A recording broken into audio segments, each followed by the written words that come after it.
রাজনীতির ময়দানে প্রথমবারে জয়ী রচনা বন্দ্যোপাধ্যায়। অষ্টাদশ লোকসভা নির্বাচনের হুগলি লোকসভা কেন্দ্রের তৃণমূলের প্রার্থী হয়ে দাঁড়ান রচনা। প্রায় ৩ মাস ধরে লাগাতার প্রচার, গোটা প্রচার জুড়েই বিতর্ক। কখনো ধোয়া দেখেছেন, কখনো সিঙ্গুরের দই খেয়ে সেখানকার গরুর প্রশংসায় পঞ্চমুখ। সমাজ মাধ্যম জুড়ে তাকে নিয়ে মিমের বন্যা। জেতার পর সেই মিম প্রস্তুতকারকদেরই ধন্যবাদ জানালেন তিনি। আগামী পরিকল্পনা কি, জয়ের নেপথ্যে স্বামী প্রবাল বসুর ভূমিকা কতখানি, সেই সঙ্গে দিদি নাম্বার 1 শোয়ের ভবিষ্যৎ নিয়ে ভারতীয় সংবাদ মাধ্যমের সাথে অকপট কথা বলেছেন রচনা। নির্বাচনে তার প্রতিদ্বন্দ্বী ছিলেন লকেট চট্টোপাধ্যায়, এক সময়ের সহকর্মী। তাকে হারিয়েছেন, তবে নিজে জিতে অন্যকে খাটো করায় বিশ্বাসী নন রচনা। বরং আগামী 5 বছর হুগলির জন্য একগুচ্ছ পরিকল্পনা রয়েছে তার। যারা বিশ্বাস করে ভোট দিয়েছেন তাদের পাশে থাকতে অঙ্গীকারবদ্ধ তিনি।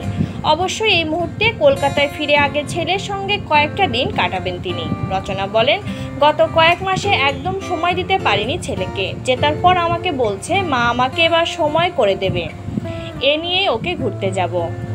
তবে রচনা নিজেও জানান, গোটা প্রচার পর্ব জুড়ে তাকে নিয়ে তৈরি হয়েছে ঢালাও মিম, চলেছে ঠাট্টা রসিকতা। জেতার পর রচনা বললেন, আমি তো তাদের দোষ দিচ্ছি না, তাদের রুজি রোজগারের জায়গা। এই মিমের কারণে যে প্রচারটা পেয়েছি তা আমার পক্ষে গিয়েছে, কারণ যে কোনো ধরনের প্রচারই কিন্তু আসলে প্রসার। ওরা আমাকে যে হাইপটা দিয়েছে তাতে সারা পৃথিবীর লোক জেনে গিয়েছে কে রচনা বন্দ্যোপাধ্যায়। তিনি জেতার পর যদিও তাকে নিয়ে নতুন মিম প্রস্তুত।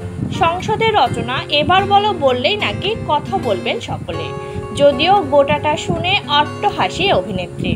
তার কথায় এর মধ্যেই নতুন মিম তৈরি হয়ে গেল, বাবা আমি কিন্তু এদের প্রতিভা ও সৃজনশীলতাকে কুর্নিশ জানাই। তবে তার প্রতিপক্ষ লকেট বিজেপির একবারে জেতা সাংসদ, তাই প্রথম থেকে নিজের 2 বিশ্বস্ত সৈনিককে নিয়ে ময়দানে নেমেছিলেন বলেই জানালেন অভিনেত্রী।